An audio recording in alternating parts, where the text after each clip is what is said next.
بسم اللہ الرحمن الرحیم۔ السلام علیکم۔ ایک دور دراز کے گاؤں میں ایک حکیم چلتا پھرتا کہیں سے آ نکلا اور اپنی دکان بنا کر بیٹھ گیا۔ اس گاؤں کے لوگوں کو علاج معالجے کی کوئی سہولت میسر نہ تھی، اس لیے اس کا کام خوب چل نکلا۔ کچھ ہی دنوں کے بعد حکیم نے یہ بات محسوس کر لی کہ ان سادہ لوگ دیہاتیوں کے پاس میرے علاوہ کوئی معالج نہیں ہے، لہٰذا مجھے خوب فائدہ اٹھانا چاہیے۔ اب جیسے ہی کوئی گاہک اس کے پاس آتا، حکیم اس سے خوب پیسے بٹورتا اور دوا کے نام پر اس کو میٹھی گولیاں کوٹ کر دے دیتا۔ دیہاتیوں کا چونکہ اس پر یقین بن چکا تھا، اس لیے ان میں اکثر کو آرام بھی مل جاتا تھا، لیکن کرتے کرتے حکیم نے بہت سی دولت جمع کر لی۔ لیکن گاؤں میں ایک چالاک عورت بھی رہتی تھی، جس کو سارے گاؤں والے ماسی ہی کہتے تھے۔ ماسی چلتی پھرتی ریڈیو تھی، ہر خبر پر نظر رکھنا اور پھر آگے پہنچانا اس کا پسندیدہ کام تھا۔ ماسی کی شروع سے ہی حکیم پر گہری نظر تھی۔ وہ جانتی تھی کہ یہ کوئی حکیم نہیں بلکہ فراڈیا ہے جو حکیم بن کر لوگوں کو لوٹتا ہے، لیکن اس کو حکیم کے خلاف کارروائی کرنے کا کوئی موقع نہیں مل رہا تھا۔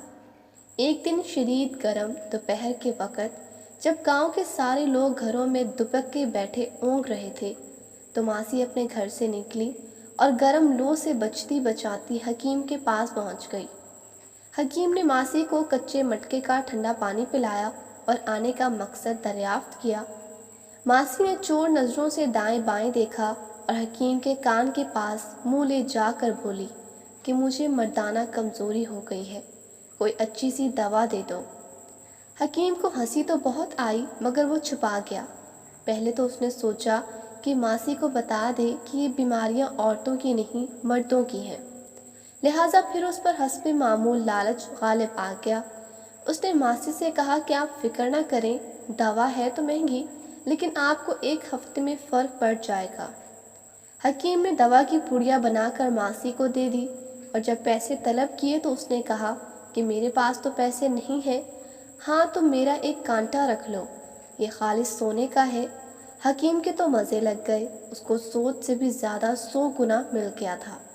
جیسے ہی ماسی دوا لے کر دکان سے باہر نکلی، حکیم اس کی بے وقوفی پر بہت دیر تک ہنستا رہا، جو مردانہ بیماری بتا کر مفت کی دوا سونے کے ایک کانٹے کے بدلے لے گئی تھی۔ مگر ماسی تو اپنے نام ایک تھی۔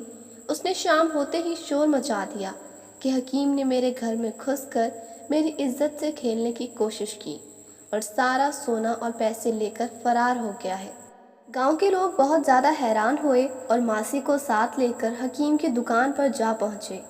لوگوں نے حکیم کے سامنے ماسی کے لگائے الزامات دہرائے تو حکیم بیچارہ پریشان ہو گیا اور کہنے لگا کہ نہ تو میں اس کے گھر گھسا ہوں اور نہ ہی اس کی عزت اور دولت پر ڈاکہ ڈالا ہے، لیکن چلاک ماسی ضد کر رہی تھی کہ حکیم نے ہی ایسا کیا ہے، اس کی دکان کی تلاشی لی جائے۔